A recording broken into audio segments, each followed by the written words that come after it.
Right now we go to the Middle East, where hundreds of thousands of people gathered in Iran today to mourn Iranian commanders and scientists killed in its 12-day war with Israel.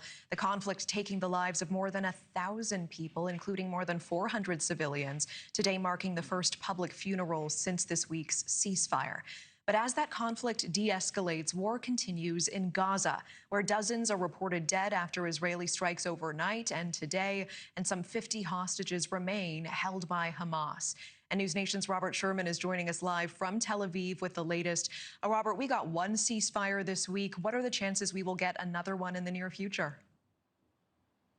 Well, Natasha, the president is optimistic that another one could be coming between Hamas and Israel, potentially in a matter of days, as people on the ground here are holding on to hope that this is a realistic possibility. But either way, Natasha, there is this overwhelming feeling on the ground here that this present moment is a critical one.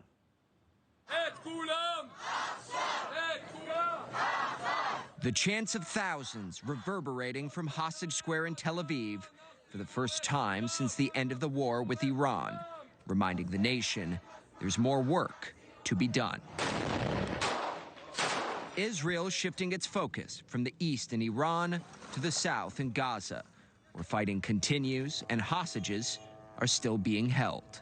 I don't think that my brother can survive any longer. I don't think the hostages can survive any longer. Gal Gilboa Delal has been waiting every day since October 7th for the return of his brother Guy, who was taken from the Nova Music Festival and is currently being held inside a Hamas tunnel, according to hostages who have since been released.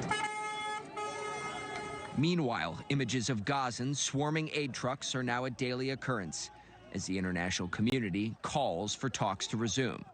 President Trump giving cause for optimism that all of this may be ending soon. And I think it's close. I just spoke with some of the people involved. It's a terrible situation that's going Gaza, he's asking about. And we think within the next week we're going to get a ceasefire.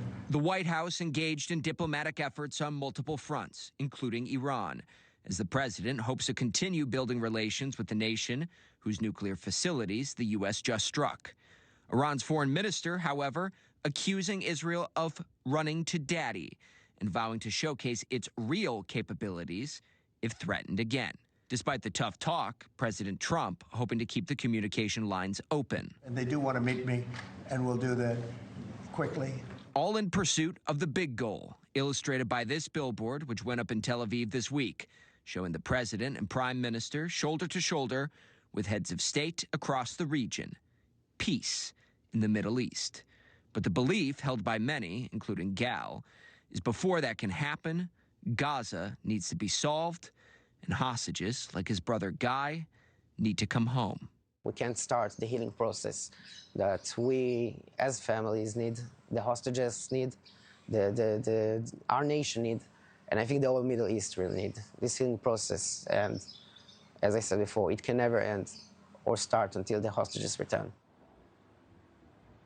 Everything has changed since that ceasefire between Iran and Israel was struck, with the prime minister even going so far as to call this a dramatic opportunity that they are pursuing vigorously. Natasha. All right, Robert Sherman with that live report from Tel Aviv. Thank you. Thank you for watching. Subscribe below and download our NewsNation app right now on your phone, and you will get fact-based, unbiased news for all Americans.